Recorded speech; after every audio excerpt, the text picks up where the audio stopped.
City Report is brought to you by Bhatti University, co-sponsored by Sandeep Jewelers, LR Group of Institutes, Hans Jewelers Institute.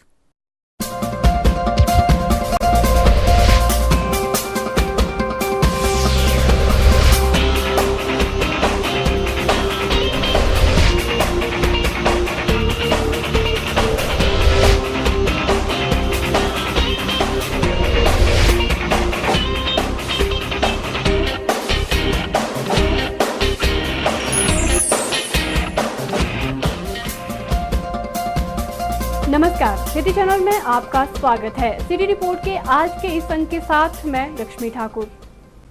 Hamirpur जिला बहुउद्देशीय स्वास्थ्य कार्यकर्ता एवं पर्यवेक्षक संघ जिला हमीरपुर के चुनाव का आयोजन किया गया, जिसमें सर्वसहमति से ओम प्रकाश ठाकुर को जिला प्रधान चुना गया। इस अवसर पर बहुउद्देशीय स्वास्थ्य कार्यकर्ताओं को आ रही समस्याओं पर भी विचार विमर्श किया गया और समस्याओं को सरकार के समक्ष रखकर दूर करने के लिए भी रणनीति तैयार की गई।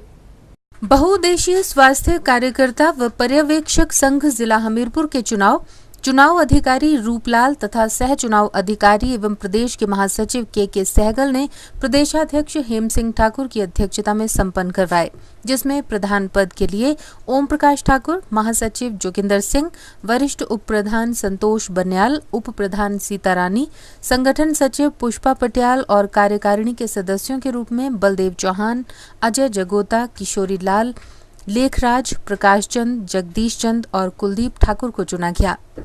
इस दौरान प्रदेशाध्यक्ष हेमराज ने कहा कि स्वास्थ्य पर्यवेक्षकों के बैच का रूटीन में बिठाने का प्रयास जारी रखा जाएगा। इससे पहले पर्यवेक्षकों के 3 बैच ट्रेनिंग के लिए सरकार द्वारा भेजे गए हैं। जिन स्वास्थ्य कार्यकर्ताओं ने MPW की ट्रेनिंग की है, उन्हें भी नौकरी पर बैच वाइज लगाने के प्रयास किए जा रहे हैं। ठाकुर ने कहा कि शीघ्र ही MPW के प्रदेश स्तरीय चुनाव संपन्न करवाए जाएंगे। आज सर्वसम्मति से हमारे लोगों ने ओम प्रकाश ठाकुर को जिला हमीरपुर का अध्यक्ष और जोगिंदर ठाकुर को महासचिव नियुक्त किया। तो इसी तरह से हमारे पूरे प्रदेश में चुनाव का जो प्रक्रिया है बहुउद्देशीय स्वास्थ्य एवं कार्यकर्ता एवं पर्यवेक्षक संघ की वो निरंतर रूप से चली हुई है।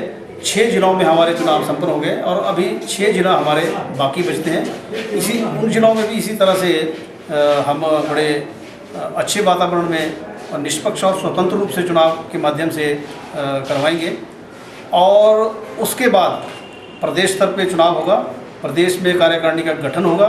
हमारी ये कोशिश रहेगी कि जिस तरह से पूर्व में कुछ थोपे हुए जो कर्मचारी नेता थे, उनका नेतृत्व कर्मचारियों को सहना पड़ता था ना चाहते हुए भी, उस तरह के वातावरण से हमारे कर्मचारियों को छुटकारा मिले और इसीलिए हमने निर्णय लिया कहते हैं नीचे जमीनी स्तर से लेकर के ऊपर प्रदेश स्तर तक लोग स्वतंत्र और निष्पक्ष रूप से अपने कर्मचारी नेताओं का चुनाव करें, ताकि उनकी समस्याओं को वो बड़े स्वतंत्र रूप से फ्री एटमॉस्फेयर में प्रमुखता से आगे सरकार के पास और विभाग के पास उठाएं।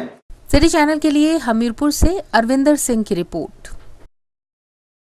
सोमवार सुबह लगभग 10 बजे चंबा से 10 किलोमीटर दूर कुराहा गांव में आग लगने से एक कमरे का मकान जलकर राख हो गया। घटना के समय घर में कोई मौजूद नहीं था, जिस कारण किसी प्रकार की जनहानि नहीं हुई है, लेकिन आगजनी से घर का पूरा सामान जलकर राख हो गया। चंबा से लगभग 10 किलोमीटर दूर कुराहा गांव में आज सुबह लगभग 10 बजे आग लगने से एक मकान जलकर राख हो गया। घटना तब घटी जब घर में कोई नहीं था। अचानक घर से धुआं निकलने लगा, जिसे देखकर लोगों ने अग्निशमन विभाग को सूचित किया। इस घर में एक ही कमरा था जो लकड़ी से बना हुआ था, इस कारण वो धू कर जल उठा और आग ने पूरे घर को अपनी चपेट में ले लिया, जिस कारण पूरा घर और घर में रखा सारा सामान जलकर राख हो गया। अग्निशमन विभाग और स्थानीय लोगों के सहयोग से इस आग पर काबू पा लिया गया, नहीं तो साथ लगते घरों में भी आग लगने का खतरा बना हुआ था। स्थानीय लोगों का कहना है कि जैसे ही उन्होंने घर से आग की लपटें निकलती देखी तो उन्होंने अग्निशमन विभाग को सूचित कर दिया, जिसके बाद अग्निशमन कर्मियों द्वारा स्थानीय लोगों के सहयोग से आग पर काबू पाया। स्थानीय लोगों ने कहा कि इस घर में एक ही महिला रहती हैं जो काफी गरीब हैं और उनकी प्रशासन से अपील है कि उसे उचित सहायता मुहैया करवाई जाए। दिल्ली जनानी रही थी इतने और अस इस मौके पता लग गया तो आग बिल्कुल भयंकर थी लगी गेरी। उसके बाद मैं फाइव ब्रिगेड जो फोन किया, फाइव ब्रिगेड आई, आग जी है पूरी काबू पाई ली। और उस कन्ने जो थोड़ी देर लेट पुजती फाइव ब्रिगेड तो एक दो घर होर थे उन्होंने नुकसान हो गया। और इस बिल्कुल रोटी खाने जो पैसा नहीं रहा और ना ये रोटी कपड़ा जो कन्ने लगे तो वो ही रहा कन्ने, बिल्कुल सारा घर कोई है सारा। गरीब जनानियां बेचारी किले रही, इस आगे पीछे कोई सारे कुड़ियाँ भी आई तिरिया इस हो गई है। प्रशासन से तरफ पूरी सरकार की तरफ सब मदद मिलना चाहिए ताकि बेचारे एक घर बनी जाए, ये अपनी रोजी रोटी कमाई करी अपने घर में बेच सकती। घटना में प्रभावित महिला का कहना है कि वो सुबह के समय घर के काम करने निकली थी, लेकिन आग कैसे लगी इसकी उसे कोई जानकारी नहीं। वहीं महिला ने जिला प्रशासन से उसे उचित मुआवजा देने की गुहार लगाई। मजदूर मिजारी कर दी गुजारा, खिंदा दिंदा सी करी, अब भी खिंदा सी करी गई थी। मैं रोटी राटी पकाई करी मजदूरी कर कुड़ी दी त्री भी आई, मैं किले रही बहती थे मैं खुद ही जाना वे अब खुद ही जाना। सरकार मेरी मदद करे तो बड़ी मेहरबानी है, बड़ी मेहरबानी ने मैं खुद ही जाना वे।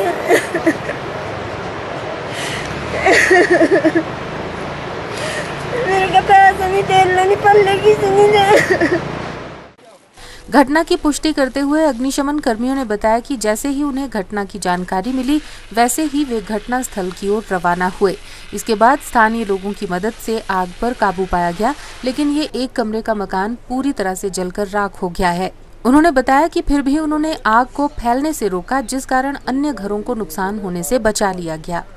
ऐसे जब भी हमें सूचना मिली तो हम गाड़ी लेकर तुरंत घटनास्थल पर आ गए और यहाँ देखा तो आग एक भयंकर रूप ले चुकी थी, जिसके साथ ही हमने तीनों जो एक ब्रांच लगा के आग के ऊपर काबू आया। और साथ में जो घर था वो भी अगर अगर देरी हो जाती तो वो भी चपेट में आ सकता है। अभी नुकसान के बारे में तो इतना ही कहा जा सकता है कि 40-50 हज़ार के हुए, पर ये है कि बाद में हो सकता है कीमती सामान वगैरह भी हो, कुछ नुकसान जो है ज़्यादा भी हो सकता है। पर ये जो है ये घर तो पूरी तरह से नष्ट हो गया।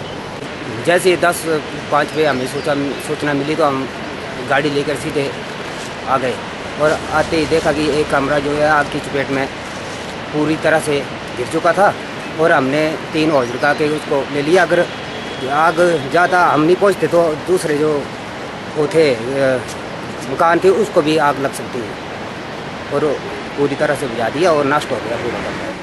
सिटी चैनल के लिए चंबा से पुनीत मल्होत्रा की रिपोर्ट। चंबा जिला के बनीखेत कस्बे का 3 दिवसीय आषाढ़ नाग मेला शुरू हो गया, जिसमें डलहौजी की विधायक आशा कुमारी ने नाग देवता की सुंदर शोभा यात्रा की अगुवाई कर मेले का विधिवत शुभारंभ किया। इस मौके पर भूमि पूजन भी किया गया। भूमि पूजन के बाद बैंड बाजों, ढोल नगाड़ों व पारंपरिक वाद्य यंत्रों के साथ नाग देवता की सुंदर शोभा यात्रा निकाली गई।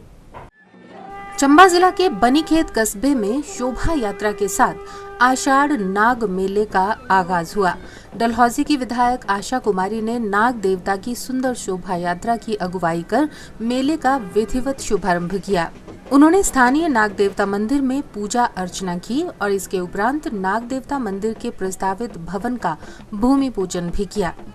भूमि पूजन के बाद बैंड बाजों और ढोल नगाड़ों व पारंपरिक वाद्य यंत्रों के साथ नाग देवता की सुंदर शोभा यात्रा निकाली गई। शोभा यात्रा मुख्य बाजार से होती हुई स्थानीय बस स्टैंड पहुंची, जहां से वापस मंदिर परिसर आकर शोभा यात्रा का समापन हुआ। शोभा यात्रा में कई गणमान्य व्यक्तियों सहित सैकड़ों लोग मौजूद रहे। विधायक आशा कुमारी ने कहा कि मेले और जातर हमारी सांस्कृतिक धरोहर हैं। उन्होंने मेले के सफल आयोजन के लिए आषाढ़ नाग मेला कमेटी बनीखेत और स्थानीय लोगों को शुभकामनाएं दी।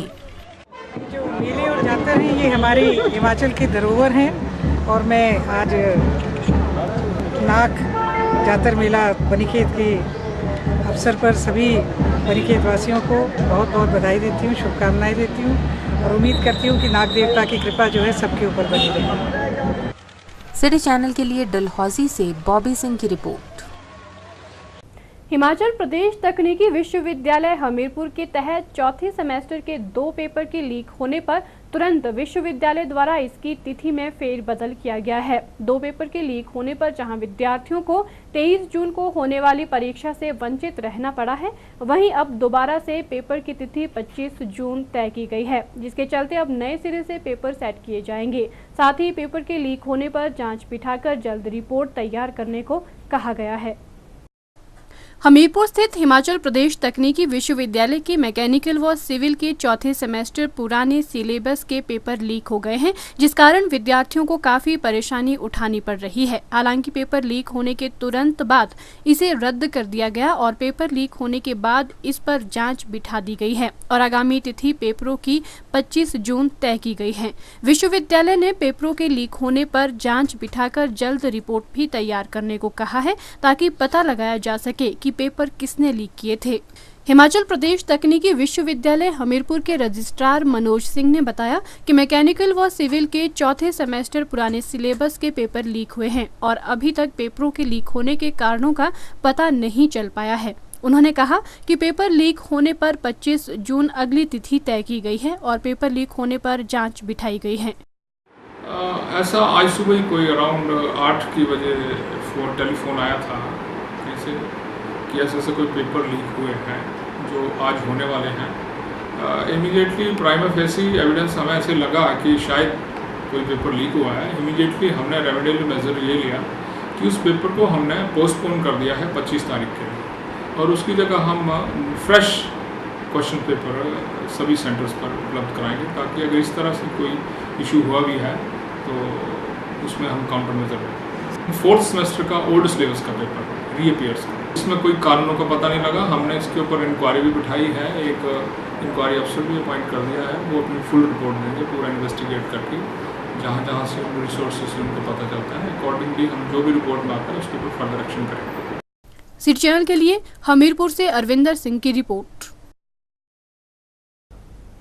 जवाहर नवोदय विद्यालय पपरोला में all India girls trekking camp संपन्न हो गया, जिसमें पूरे भारतवर्ष के लगभग 1000 कैडेट्स ने भाग लिया। ये कैंप 2 चरणों में आयोजित किया गया। पहला चरण 3 जून से शुरू हुआ और दूसरा चरण 14 जून से 23 जून तक चला। इस कैंप में पूरे देश के 25 प्रांतों से 250 लड़कियों के 4 बैच ने लगभग 1000 का ट्रैक किया। जवाहर नवोदय विद्यालय पपरोरा में चल रहे all India girls trekking camp में पूरे देश के 25 प्रांतों से 4 बैच में करीब 1000 कैडेट्स ने ट्रैकिंग में भाग लिया।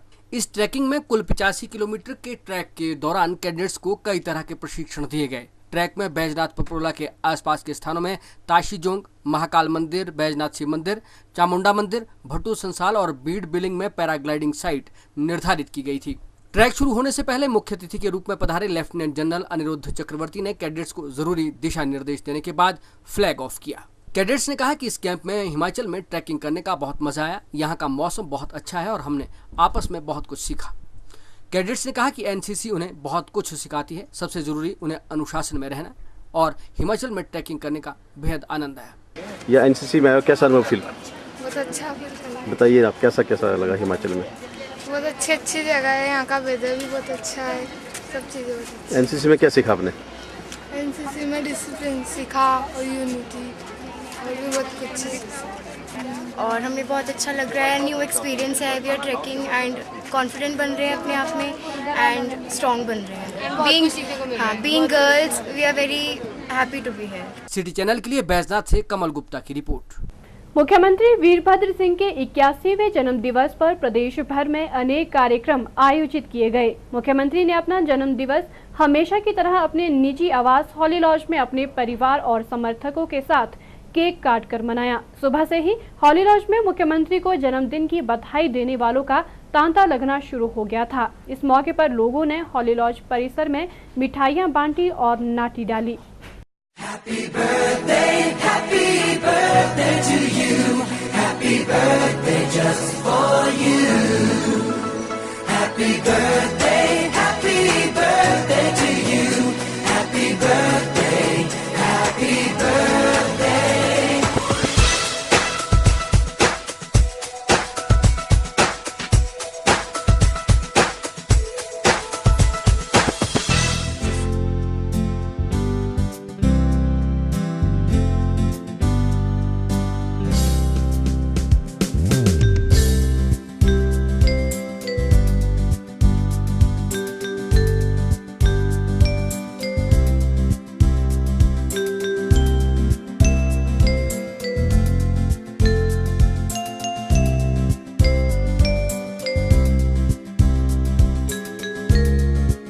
मुख्यमंत्री वीरभद्र सिंह के जन्म दिवस पर उनके आवास स्थान हॉली लॉज में हर वर्ष उत्सव का माहौल होता है।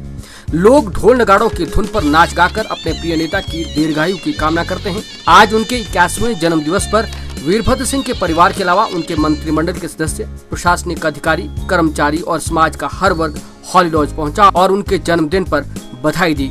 मुख्यमंत्री वीरभद्र सिंह अपने चाहने वालों से मिलने के लिए सुबह सवेरे ही उद्योग मंत्री मुकेश अग्निहोत्री के साथ अपने कक्ष से बाहर आए।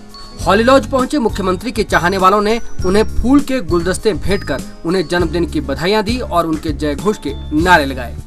इस मौके पर सिंचाई एवं जन स्वास्थ्य मंत्री विद्या स्टोक्स, ग्रामीण विकास एवं पंचायती राज मंत्री अनिल शर्मा, शहरी विकास मंत्री सुधीर शर्मा, करसोग के विधायक मनसाराम, पूर्व मंत्री मेजर विजय सिंह मनकोटिया, राधारमण शास्त्री, पर्यटन निगम के उपाध्यक्ष हरीश जनार्था और प्रदेश विश्वविद्यालय के कुलपति एडीएन वाजपेयी सहित बड़ी संख्या में वीरभद्र सिंह के चाहने वाले हॉली लॉज पहुंचे और उनके स्वस्थ जीवन और दीर्घायु की कामना की। बड़ी खुशी का दिन है। He is 80 years old now and I hope कि बहुत सालों तक ये हिमाचल प्रदेश को अपना नेतृत्व देते रहेंगे, कुशल नेतृत्व। और मैं समझता हूँ कि आज हमारे देश में इतना अनुभवी, इतना तजर्बे वाला और इतनी सूझबूझ रखने वाला शायद ही कोई और नेता पूरे हिंदुस्तान में हो। हिमाचल की तो बात छोड़ो, पूरे हिंदुस्तान में हो। तो हम बड़ी उम्मीदें रखते हैं। इनकी आज सालगिरह है, हम दुआ करते हैं ऊपर मालिक से कि इनको तंदुरुस्ती दे, सेहत दे, लंबी आयु दे और हिमाचल प्रदेश को ये नेतृत्व देते रहे। इस समय लोग माननीय मुख्यमंत्री जी को उनके जन्म दिवस पर बधाई देने आए हैं और बड़ा उत्साह का वातावरण है लोग कार्यकर्ताओं में और हर बार की तरह यहाँ पे जन्मदिन जो है मनाया जाता है, इसलिए उसी उपलक्ष्य में यहाँ फिर हर साल खुशियों का बनता रहे, हर साल हमारे लिए ऐसा बने। बहुत बहुत शुभकामनाएं देंगे और समस्त शिमला की जनता और हिमाचल प्रदेश की जनता की ओर से लंबी आयु की शुभकामनाएं करेंगे और पूरा विश्वास है कि हिमाचल की पब्लिक मुख्यमंत्री वीरभद्र सिंह ने केक काटकर अपना जन्मदिन मनाया। उनके साथ उनकी पत्नी व पूर्व सांसद प्रतिभा सिंह और पुत्र विक्रमादित्य सिंह भी मौजूद रहे। मुख्यमंत्री वीरभद्र सिंह ने पूरे प्रदेश की जनता का आभार व्यक्त किया। उन्होंने कहा कि राजनीति में केवल प्रतिद्वंदी होते हैं, दुश्मन नहीं। वीरभद्र सिंह ने कहा कि उनका लक्ष्य जनता की सेवा करना है और उनकी यही तमन्ना है कि लोगों में आपसी सद्भावना और एकता हमेशा बनी रहे। ये जिंदगी में एक मील का पत्थर है और मैं हिमाचल प्रदेश की जनता का विशेष करके हमारी इनके प्रेम से, आदर से, स्मृति से, आशीर्वाद से जो है मेरा जीवन व्यतीत हुआ है और व्यतीत होना है। और मैं इस मौके पर अपने आप को एक 40 साल का नौजवान महसूस करता हूँ। ठीक है सर, एक मैं सभी को दोस्त समझता हूँ। जहाँ तक राजनीति का प्रश्न है, हमारे राजनीति में प्रतिद्वंदी हो सकते हैं, शत्रु कोई नहीं हो। सर जो हमें शत्रु समझते हैं वो सही राजनीति के नहीं है। जीवन है, तब तक मैं अपने जीवन का एक एक क्षण आखिरी क्षण तक जनता की सेवा और इस प्रदेश का विकास और प्रदेश की सद्भावना पैदा करने के लिए और देश के अंदर सद्भावना पैदा करने के लिए व्यतीत करने कई लक्ष्य है जीवन में। लक्ष्य पूरे हुए तो उसको पूरा हुआ तो दूसरा लक्ष्य देखा। तो इस लक्ष्य को आगे बढ़ते समय समय के मुताबिक परिवर्तित कोशिश करें। और मेरा एक ही लक्ष्य है कि हमारा देश एक रहे, समृद्ध बने। मेरा ये लक्ष्य है हिमाचल प्रदेश एक रहे। तो हिमाचल प्रदेश को इलाके के आधार पर, क्षेत्रवाद के आधार पर, भाषा के आधार पर नीचे का हिमाचल, ऊपर का हिमाचल, नीचे का हिमाचल, इस किस्म के नारे देकर बांटने की कोशिश करते हैं। उनके साथ मैंने हमेशा मुकाबला किया है और करता रहूँगा। मेरी नज़र में और आपकी नज़र में भी हिमाचल एक है और एक है। मुख्यमंत्री की पत्नी प्रतिभा सिंह और पुत्र विक्रमादित्य सिंह ने प्रदेश भर से मिल रहे शुभकामना संदेश और प्यार के लिए जनता का आभार जताया।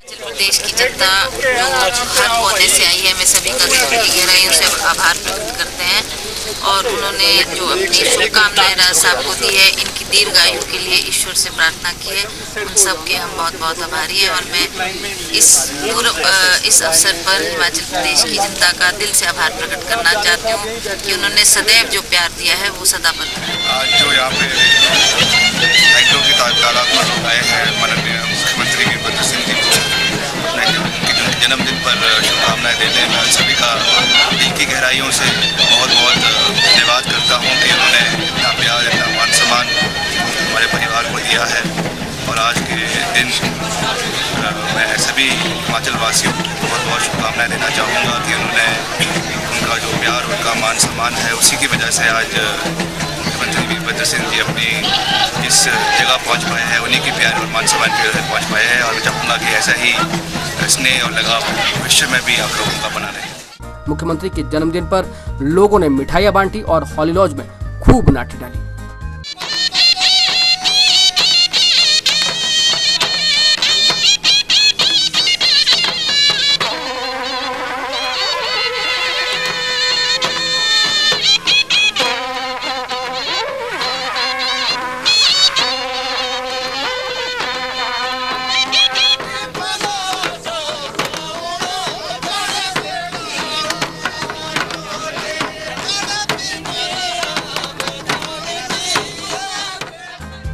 सिटी चैनल के लिए शिमला से विक्रम कुमार के साथ राकेश शर्मा की रिपोर्ट। मुख्यमंत्री वीरभद्र सिंह के जन्म दिवस के मौके पर प्रदेश भर में विभिन्न आयोजनों की धूम रही। कांग्रेस कार्यकर्ताओं ने अपने अपने तरीके से मुख्यमंत्री का जन्म दिवस मनाया। वहीं शिमला में जहां उनके निवास स्थान पर सैकड़ों लोग उन्हें बधाई देने पहुंचे, वहीं बुशहर स्टूडेंट वेलफेयर एसोसिएशन ने इस मौके पर एक रक्तदान शिविर का आयोजन किया, जिसमें छात्रों के साथ साथ अन्य लोगों ने भी बढ़ चढ़कर रक्तदान किया। प्रदेश भर में कांग्रेसी कार्यकर्ताओं ने मुख्यमंत्री वीरभद्र सिंह का जन्म दिवस धूमधाम से मनाया। इस मौके पर बुशहर छात्र कल्याण संघ द्वारा शिमला के रिज मैदान पर एक रक्तदान शिविर का आयोजन किया गया। मुख्यमंत्री वीरभद्र सिंह ने शिविर का उद्घाटन किया, उन्होंने दीप प्रज्वलित किया और साथ ही जन्मदिन का केक काटा। इस मौके पर डीसी शिमला दिनेश मल्होत्रा सहित अनेक गणमान्य व्यक्ति उपस्थित रहे। सिटी चैनल से बात करते हुए मुख्यमंत्री वीरभद्र सिंह ने सभी का आभार प्रकट किया और अपने अनुभव सिटी चैनल के साथ साझा किए। अपना सारा जीवन जो है पढ़ाई के बाद सबसे राजनीति में आया हूँ, तो प्रदेश और देश की जनता के प्रति समर्पित और मैं सत्ता में रहूँ चाहे विपक्ष में, हमने हमेशा बेरोजगार जनता की सेवा दी है और उसी में ही हम सारा समय मैं तो आप जानते हैं, पहले तो मैं 1962 में लोकसभा में मैं 4-5 दफा में 3 बार मैं भारत सरकार का मंत्री रहा और फिर 1968 में श्रीमती सोनिया गांधी जी ने इंदिरा गांधी जी ने मुझे हिमाचल का मुख्यमंत्री तब से मैं कभी हिमाचल रहता हूँ, कभी मैं केरल रहता हूँ। राजनीति में कुछ ना पार्टी के अंदर ना पार्टी के बाहर, मुझे किसी से कोई खतरा नहीं। बुशहर छात्र कल्याण संघ के अध्यक्ष पवन सिंह ने कहा कि मुख्यमंत्री वीरभद्र सिंह के जन्म दिवस के मौके पर उन्होंने रक्तदान शिविर का आयोजन किया है, जिसमें आईजीएमसी से आई डॉक्टरों की टीम ने उनका सहयोग किया। उन्होंने कहा कि एकत्रित रक्त आईजीएमसी के ब्लड बैंक में जमा करवाया जाएगा। 23 तारीख है, 23 जून है, तो आज जो हमारे सीएम साहब है, जो 6 बारी हिमाचल प्रदेश के मुख्यमंत्री रह चुके हैं और हमारे बुशहर रियासत से हैं, तो हमने इसी पर्पज़ से आज उनके जन्मदिन पे तोहफे देने की सोची। तो इससे महारक्तदान से अच्छा तोहफा नहीं सूझा हमारे को, इसलिए हमने आज यहाँ पे ब्लड डोनेशन कैंप लगाया। अपने जितने भी सहयोगी हैं, हमारे स्टूडेंट हैं, चाहे संजोली कॉलेज है, चाहे आरकेएमबी है, चाहे आपके कोटशेरा है, आपके यूनिवर्सिटी से लड़के हैं और हमारे जो बुशहर कल्याण के जो वो है लोग हैं, बुशहर कल्याण एसोसिएशन जो सर्विस करते हैं लोग, उन्होंने हमारी बहुत हेल्प की इसमें। बस इसी यही कारण था जो हमने आज यहाँ पे ब्लड डोनेशन का। सिटी चैनल के लिए शिमला से राजेंद्र काली के साथ सीमा आरजू की रिपोर्ट। एप्टेक लिमिटेड द्वारा आईटी इंडस्ट्री में छात्रों को बेहतर प्रशिक्षण प्रदान किया जा रहा है। एप्टेक द्वारा छात्रों को नवीनतम प्रोग्राम के बारे में जानकारी प्रदान की जाती है। इसी के तहत एप्टेक द्वारा सॉफ्टवेयर प्रोग्राम ACCP की शुरुआत की गई है, जिसमें स्नातक छात्रों को भी आईटी क्षेत्र में करियर बनाने में सहायता मिलेगी। ACCP विशेष रूप से स्नातक छात्रों को उद्योग क्षेत्र के लिए तैयार करने के लिए डिजाइन किया गया है। ये एक प्रीमियम कोर्स है। इस कोर्स को +2 के बाद भी किया जा सकता है। एप्टेक के सहायक महाप्रबंधक विपिन चंद्र ने प्रोग्राम ACCP के बारे में जानकारी दी। Aptech computer education is not a new name in IT and computer education industry. पिछले 28 सालों से हम इस पर्टिकुलर इंडस्ट्री में सर्व कर रहे हैं। एंड IT इंडस्ट्री अगर मैं अपने आप में बात करूं तो इट्स चेंजिंग वेरी रैपिडली। हर दूसरे दिन नई टेक्नोलॉजी आ रही है और एप्टेक हमेशा ये इंश्योर करता है कि स्टूडेंट्स को, जितने भी हमारे स्टूडेंट्स हैं, उनको लेटेस्ट टेक्नोलॉजी, लेटेस्ट करिकुलम के ऊपर एजुकेशन दी जा सके, so that they can fit themselves in the industry. और उसी के चलते we have organise this conference here in Shimla. We have 2 centres, हमारे यहाँ पर 2 सेंटर हैं, एक संजौली में और एक लक्कड़ बाज़ार में। These both the centers are 15-year-old and thousands of students has been passed out and been placed.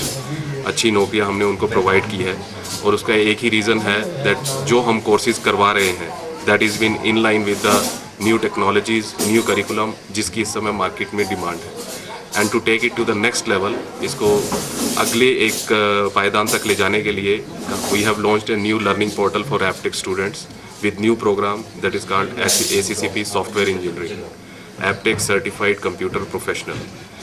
ये कोर्स +2 पास आउट और अंडर ग्रेजुएट स्टूडेंट्स के लिए स्पेसिफिकली डिज़ाइन किया गया है।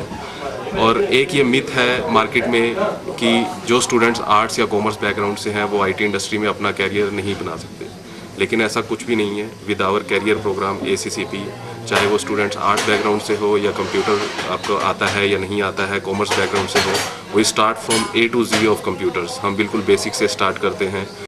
सिटी चैनल के लिए शिमला से विक्रम कुमार के साथ लक्ष्मी ठाकुर की रिपोर्ट। मुख्यमंत्री वीरभद्र सिंह ने ढली स्थित मूक बाधिर और नेत्रहीन स्कूल के बच्चों के बीच अपना जन्मदिन मनाया। इस अवसर पर मुख्यमंत्री ने कहा कि वे विशेष बच्चों के सामर्थ्य एवं उनकी तर्क शक्ति की प्रशंसक है। उन्होंने इन बच्चों के उज्जवल भविष्य की कामना करते हुए कहा कि उचित प्रशिक्षण एवं शिक्षा उन्हें नई ऊंचाइयों तक ले जाएगी। मुख्यमंत्री वीरभद्र सिंह के 81वें जन्म दिवस के मौके पर जहां उनके निजी आवास होली लॉज में प्रदेश भर से बधाई देने के लिए लोगों का तांता लगा रहा, वहीं उनके जन्म दिवस पर विभिन्न कार्यक्रमों का भी आयोजन किया गया।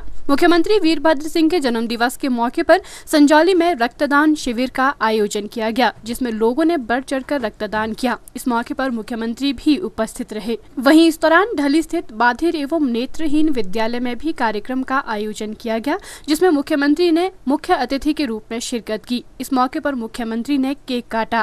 कार्यक्रम के दौरान विद्यार्थियों द्वारा सांस्कृतिक कार्यक्रमों का भी आयोजन किया गया।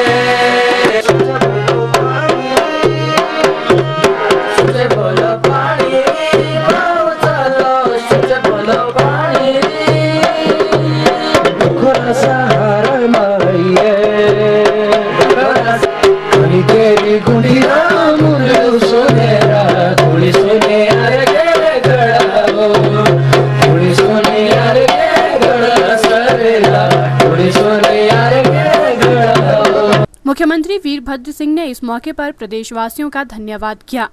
उन्होंने कहा कि इन विशेष बच्चों को यदि अच्छी शिक्षा प्रदान हो तो ये बच्चे बहुत आगे तक जा सकते हैं। टैलेंटेड है, बेशक इनमें कोई न कोई डिसेबिलिटी है, मगर ये डिसेबल्ड नहीं है, मगर ये डिफरेंटली एबल्ड है। यानी राइट वर्ड ये है कि डिसेबल्ड नहीं है, मगर डिसेबल्ड है, मगर ये डिफरेंटली एबल्ड है। और इस तरह से आज इनको भी ये इनकी ठीक से लिखाई पढ़ाई हो, ठीक से इनकी देखभाल हो और अच्छी तरह से इनकी शिक्षा हो, इनको पूरी ट्रेनिंग मिले तो जीवन में ये बहुत आगे बढ़ सकते हैं। और इसके लिए सरकार बड़ा प्रयत्न करेगी। अभी आपके जो पुरानी बिल्डिंग्स है उसके लिए डिप्टी कमिश्नर साहब के माध्यम से 10 लाख रुपए जो है इसकी मरम्मत के लिए मंजूर कर दिया गया है। और अभी गवर्नर साहिबा का बहुत आभारी हूँ, उन्होंने जो बगल में रेड क्रॉस की बिल्डिंग थी ये भी हम इस संस्थान को दे दी है। 15,000 रुपया मासिक किराए पर जो हिमाचल प्रदेश सरकार भुगतान करेगी। और इसकी मरम्मत के लिए, रंगरोगन के लिए और इसकी फर्निश करने के लिए जो भी एस्टीमेट होगा वो जो है हमारे समाज कल्याण विभाग के द्वारा मंजूर कर दिया जाएगा। और ताकि जो है ये कॉलेज ठीक से चले। अब मैं यहाँ पर कोशिश करूँगा कि कभी जब मैं ऊपर जाता हूँ दौरे पर या नीचे आता हूँ तो एक ट्रिप में जरूर मारूंगा बिना बताए हुए। सिरचैनल के लिए शिमला से विक्रम कुमार के साथ लक्ष्मी ठाकुर की रिपोर्ट। धर्मशाला में सोमवार को एकल नारी संगठन मंच के सदस्यों ने गांधी पार्क कोतवाली बाजार से जिलाधीश कार्यालय तक रैली निकाली और अतिरिक्त जिलाधीश सुदेश कुमार मोक्टा के माध्यम से प्रदेश सरकार को अपनी मांगों से संबंधित एक मांग पत्र सौंपा।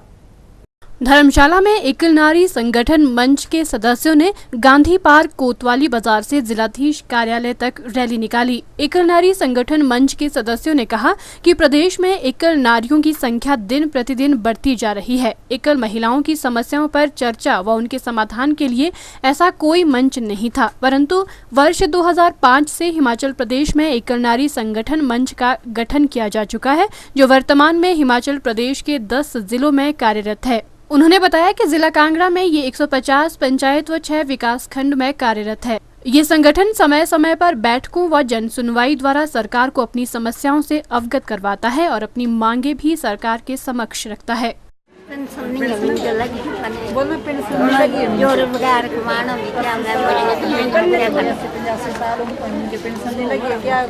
पेंशन अभी तक नहीं लगी हो?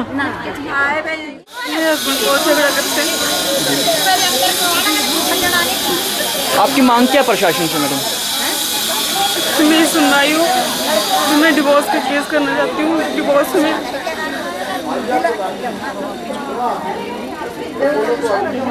मैं अपने बेटे को पढ़ाना चाहती हूँ। मेरे को जॉब दी जाए ताकि मैं उसको पढ़ाऊँ। आज हमारा अंतर्राष्ट्रीय विडो दिवस है। हम इसमें मांग रख रहे हैं कि सभी एकल महिलाओं को पेंशन मिलनी चाहिए और बीपीएल में जोड़ना चाहिए और जिन महिलाओं के नाम ज़मीन नहीं है उनके नाम ज़मीन होनी चाहिए। और सरकार से हमारी अहम मांग ये है कि हमारा जो आज अंतर्राष्ट्रीय विडो दिवस, अगर करवा चौथ पे वो छुट्टी दे सकते हैं तो क्यों ना 23 जून को भी उनको छुट्टी होनी चाहिए। और हमारी बहुत सारी महिलाएं ऐसी हैं जो 80 साल से ऊपर हैं और उनको पेंशन नहीं लगी। इतनी सारी महिलाएं आई हैं आज। हाँ, ये कितनी पंचायतों से हैं? लगभग होगी ये 50 की पंचायतों की होगी और 4 ब्लॉक हैं इसमें जी। और 100 के करीब हमारी महिलाएं। सिटी चैनल के लिए धर्मशाला से मृत्युंजय पुरी की रिपोर्ट। जिला का प्रसिद्ध 3 दिवसीय राज्य स्तरीय शूलिनी मेला रविवार को संपन्न हो गया। समारोह में प्रदेश की राज्यपाल उर्मिला सिंह ने बतौर मुख्य अतिथि शिरकत की। उन्होंने दीप प्रज्वलित कर मेले की अंतिम सांस्कृतिक संध्या का शुभारंभ किया। सामाजिक न्याय एवं अधिकारिता मंत्री धनीराम शांडिल भी इस मौके पर उपस्थित रहे। उन्होंने इस मौके पर मेले के उपलक्ष्य में प्रकाशित स्मारिका का भी विमोचन किया। सोलन जिला का प्रसिद्ध 3 दिवसीय राज्य स्तरीय शूलिनी मेला संपन्न हो गया। समापन मौके पर राज्यपाल उर्मिला सिंह ने बतौर मुख्य अतिथि शिरकत की। इस मौके पर सामाजिक न्याय एवं अधिकारिता मंत्री धनीराम शांडिल ने मेले के उपलक्ष्य में प्रकाशित स्मारिका का भी विमोचन किया। अपने बधाई संदेश में राज्यपाल ने कहा कि हिमाचल प्रदेश मेले और त्योहारों की स्थली है। मेले और त्योहार यहाँ की समृद्ध संस्कृति का पोषण करते हैं। ये गौरव की बात है कि प्रदेश के लोगों ने पुरातन संस्कृति को जीवित रखा है। राज्यपाल ने तीसरी सांस्कृतिक संध्या में हिमाचल और पड़ोसी राज्य से आए कलाकारों की प्रस्तुतियों को देखने में काफी रुचि ली और कलाकारों द्वारा अपने अपने क्षेत्र की संस्कृति से दर्शकों को रूबरू करवाने के लिए उनकी सराहना की। उपायुक्त सोलन व मेला कमेटी अध्यक्ष मदन चौहान ने राज्यपाल को सम्मानित किया। सिटी चैनल के लिए सोलन से सोम मेहता की रिपोर्ट। सिटी रिपोर्ट के आज के इस अंक में इतना ही। प्रदेश भर की जानकारी के लिए देखते रहिए सिटी चैनल। नमस्कार।